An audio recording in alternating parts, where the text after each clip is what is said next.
Muito bom dia para você que nos acompanha nessa manhã de quarta-feira, dia 7 de fevereiro. O ano está correndo e nós estamos aqui novamente para dividir com você, que está do outro lado da telinha, informações importantes sobre assuntos que fazem parte aí do leque de cursos e treinamentos oferecidos pelo Senar Mato Grosso. Esse é o Bom Dia Senar Mato Grosso.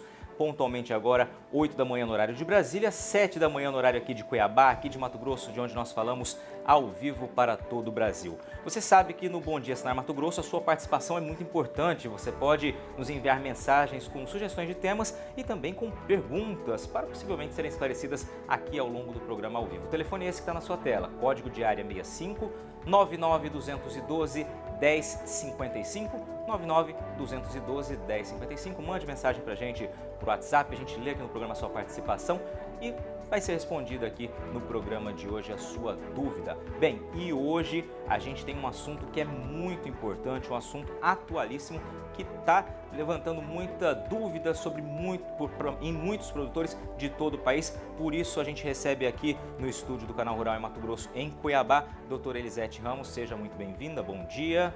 Bom dia, Patrone, bom dia a todos. É um prazer estar aqui e, de fato, vamos estar falando de um assunto que está do momento. É um prazo que o produtor tem para decidir o seu passivo aí tributário e nós vamos estar mostrando a toda essa situação. Exatamente, ela já falou aí, a doutora falou em passivo tributário, então você sabe aí de casa que a gente está falando de fundo rural.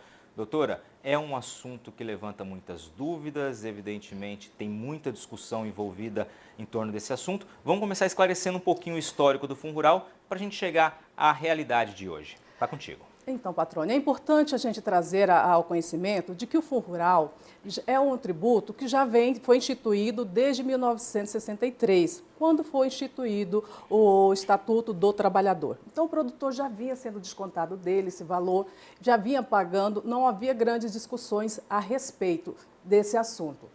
Em 1991, após a Constituição de 88, é que houve uma mudança drástica. O governo optou não mais por fazer os descontos na comercialização, mas determinou que o produtor empregador fizesse sobre a folha de salário.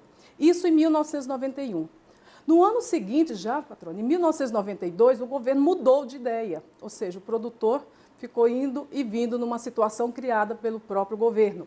Determinou que se voltasse a tributar a comercialização, ou seja, toda vez que o produtor comercializasse sua produção, seria retido o 2,3. Então, isso passou novamente a vigorar em 1992 e foi chamado, inclusive, o novo Fundo Rural, porque nós tínhamos a opção pela folha anterior e voltamos, então, para o chamado novo Fundo Rural. Ali que desde o começo já passava por várias mudanças e deixava o pessoal sem saber inseguro, muito o que fazer, já inseguro. Tanto que até hoje o produtor fala, mas eu não tinha que pagar pela folha ou sobre a comercialização, então as mudanças vão vindo, vão se fazendo e não se chega na ponta. Então muitos produtores, inclusive, pagaram 2 vezes esse tributo por um período. Depois cessou e voltamos para o 2,3 que estava aí. E aí se incorporou no nosso dia a dia. Os produtores, a cada comercialização, era descontado dele. Porque assim que o governo voltou com esse novo Fundo Rural, ele determinou que o adquirente da produção é quem fizesse o desconto, não o produtor. O produtor pagaria,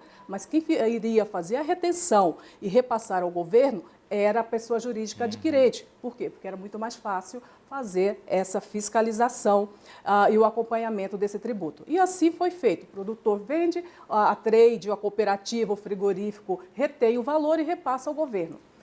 Essa situação, inclusive, ficou determinado há 3 situações da comercialização, que sempre causam alguma confusão. É o responsável, pessoa física, produtor rural, comercializa para a pessoa jurídica, trade, cooperativas, frigoríficos, quem recolhe são as empresas.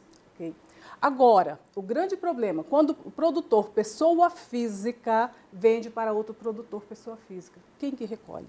Esse é um grande problema. É o produtor vendedor. Ele vai ter que entrar no sistema da Receita, ele vai ter que emitir uma GFIP, ele vai ter que emitir uma guia de recolhimento e vai ter que repassar esse tributo ao governo. Isso é burocrático, é caro, porque depende do profissional. E a pessoa jurídica, quando vende para a pessoa jurídica, ela é quem deve, o vendedor, nesse caso, também é quem repõe. Então, você veja que esse tributo, além das confusões desde a sua criação, ele também, o responsável pelo recolhimento não é muito claro, dependendo de cada situação. E o produtor que vive lá no campo tem que estar atento para esses detalhes, e aí é que começam a criar os problemas que a gente vê no dia a dia. Vamos seguindo. Então, por exemplo, o produtor que vende bezerro para um outro produtor, que é muito comum aqui em Mato Grosso, cabe a você, produtor que está vendendo, fazer esse recolhimento. Não é o comprador, mas sim você, vendedor, que vai ter que emitir essa guia. Ah, mas isso não era isento? Eu nunca paguei. De fato, de 1991 até 2008, o senhor tinha uma isenção. O governo, em 2008, retirou essa isenção e voltou, então, a tributar bezerro, boi magro, semente, mudas, ou seja, os insumos, antes mesmo da engorda, da finalização, foi se tributando o bezerro. Então, se ele vendeu o bezerro para o outro produtor e esse outro produtor novamente vende, em cada fase dessa venda vai ser recolhido esse tributo. Então, há um efeito cascata, né, inclusive nessa cadeia toda, porque até chegar a ponto de abate, ele pode ter passado por 2, 3 comercializações.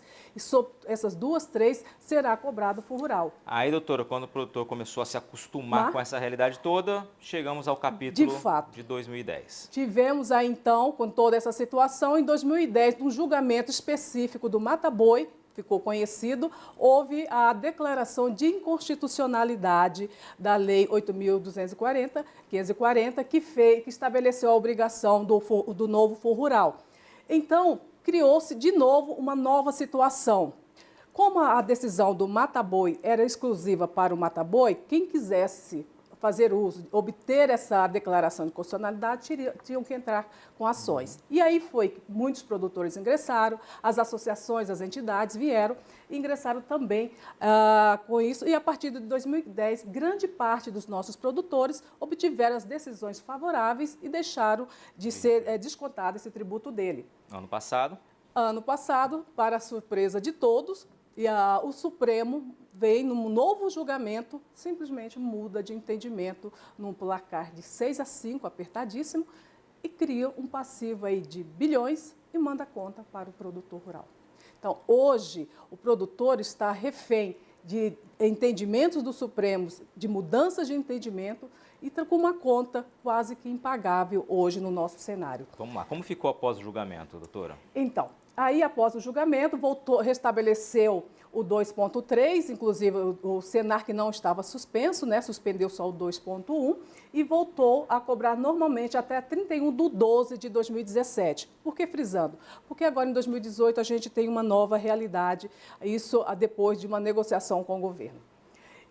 E aí ficou o passivo, patrônio. Essa é a nossa situação. Como fazer com esse passivo?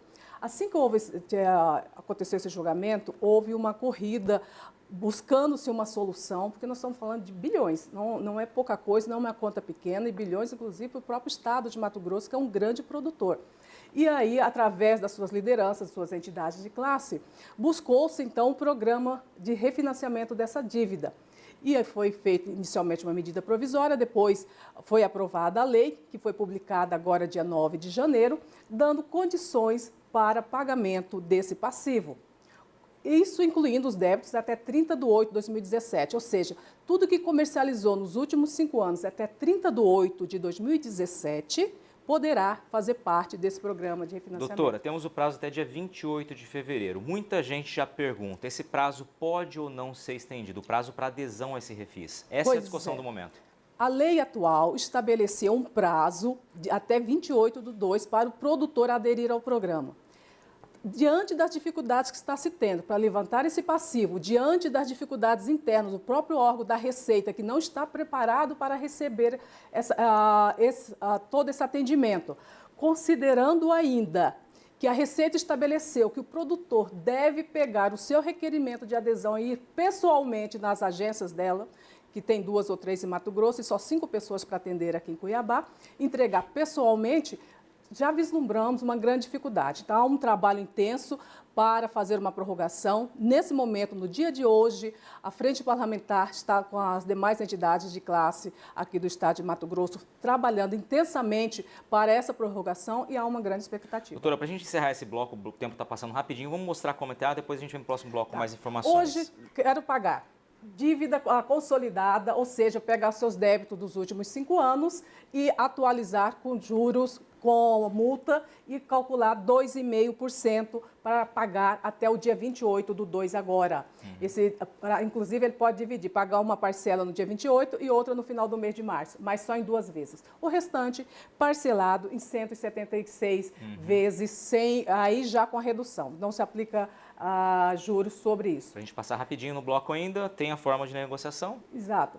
É confessar via GFIP, que é um sistema que só o contador tem acesso, vai ter que procurar o seu contador para fazer isso, preencher os formulários que a Receita já disponibilizou confessando, pagar a entrada de 2,5% e desistir das ações, que é uma condição obrigatória para a Receita. E ainda tem outras obrigações aí.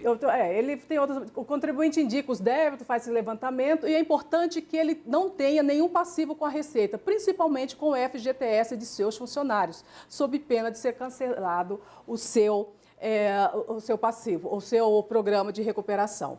Doutora, vou te interromper um pouquinho, nosso bloco está chegando ao fim.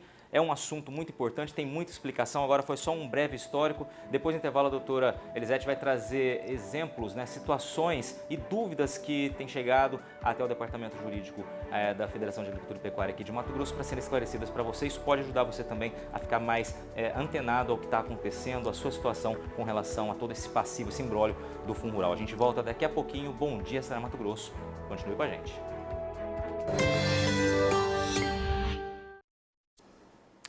Estamos de volta, direto de Cuiabá, Canal Rural Mato Grosso. Esse que é o Bom Dia, Senar Mato Grosso. Hoje falando sobre Fundo Rural, um tema muito atual que tem preocupado muitos agricultores, muitos pecuaristas, produtores rurais em todo o país. E é um tema que está sendo esclarecido hoje aqui pela doutora Elisete Ramos, que é gestora do Núcleo Jurídico da FAMATO.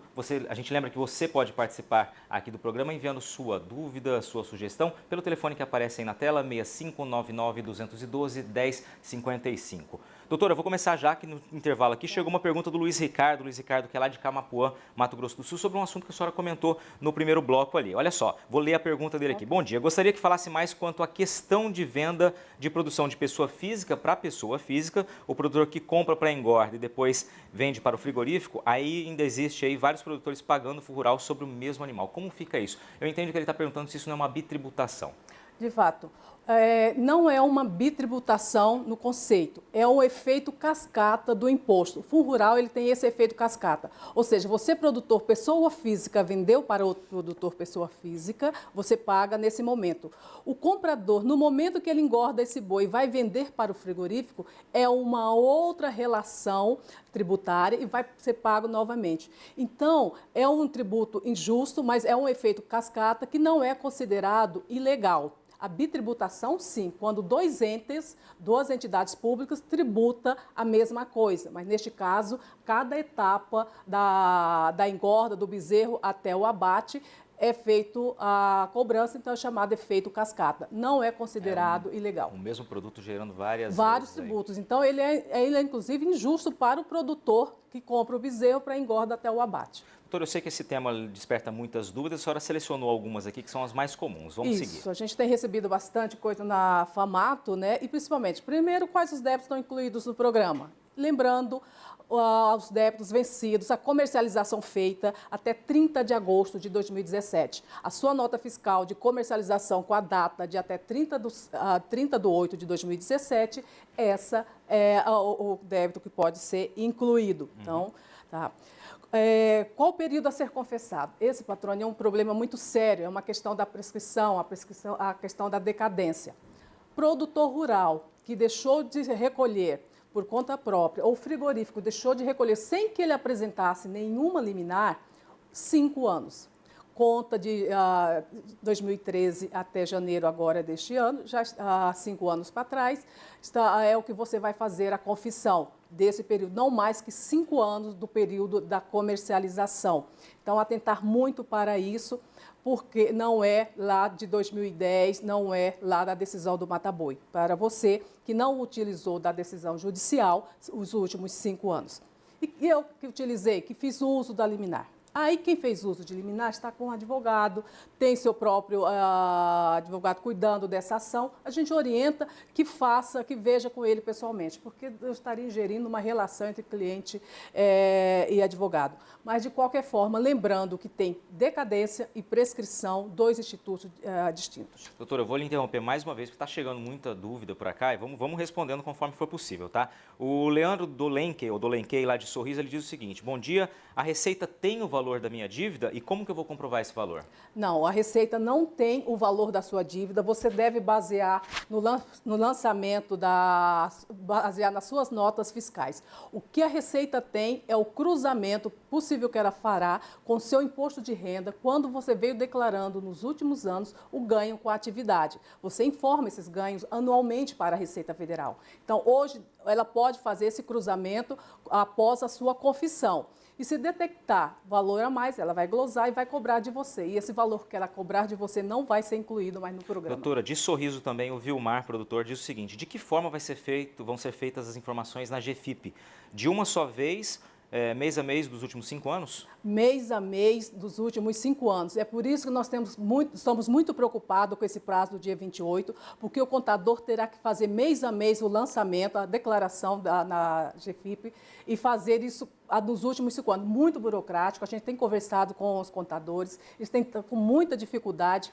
E lembrando, depois de fazer a declaração na GFIP, vai para o sistema da Receita, são 5 dias para ser convertido e só aí ele poderá apresentar o requerimento. Ou seja, até o dia 28 do 2, mais de 20 mil produtores fazendo isso, fazendo fila na porta da Receita, eu não acredito que a gente vai cumprir esse prazo. Pois é, você que está aí assistindo o programa, nos acompanhando, faça como o pessoal que tem mandado sugestão, mandado pergunta aqui, para que a doutora esclareça, que é um tema muito atual e desperta muita dúvida, porque tem muitos detalhes, né, doutora? Vamos seguir com mais uma dúvida comum que chega aí? Para aderir, preciso desistir dos recursos e das ações? Sim, está contido na própria lei, é obrigação, vai ter que fazer essa desistência. Dos recursos administrativos, na própria Receita. Das ações, procurar o advogado, vai ter que fazer uma petição de desistência dessa ação e ela tem prazo para ser apresentada.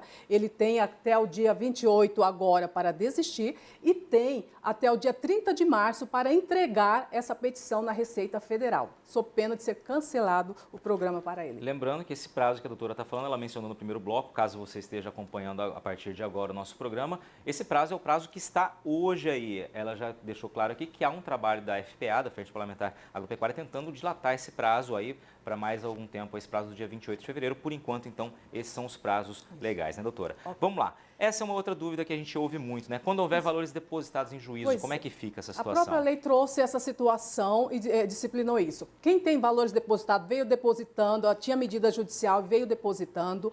Esse valor já depositado será convertido para pagamento do seu débito confessado. Vai ter que confessar o débito dos últimos 5 anos na GFIP e o valor vai ser cruzado. Se abater, ok. Se houver, não for o suficiente para pagar a dívida, essa diferença poderá ser parcelada aí até o dia 28.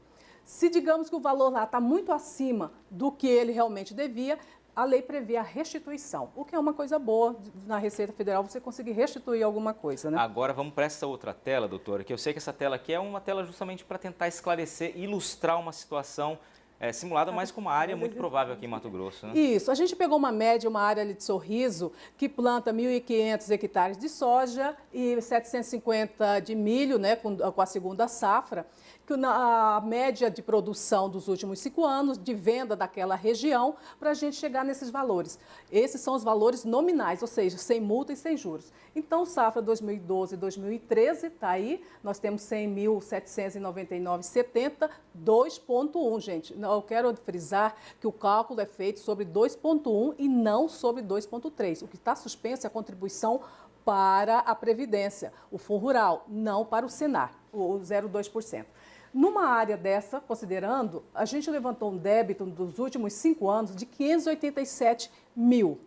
Agora, para confessar, para declarar, tem que atualizar, aplicar multa e juros. Essa dívida dobra. Aí, exatamente esse ponto. Eu vou lhe interromper porque o César acabou de mandar uma pergunta, o César que é de Água Boa. César, obrigado pela sua participação, sua audiência. Qual o valor da multa? Esse parcelamento vai ter alguma correção no valor?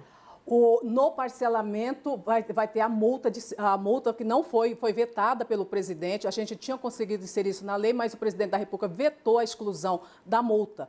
Sobre o parcelamento, as 176 parcelas não haverá incidência de juros, mas sobre o 2,5%, a dívida consolidada que tem que ser paga até o dia 28/2, vai ser juros, vai ser multa, vai ser corrigido.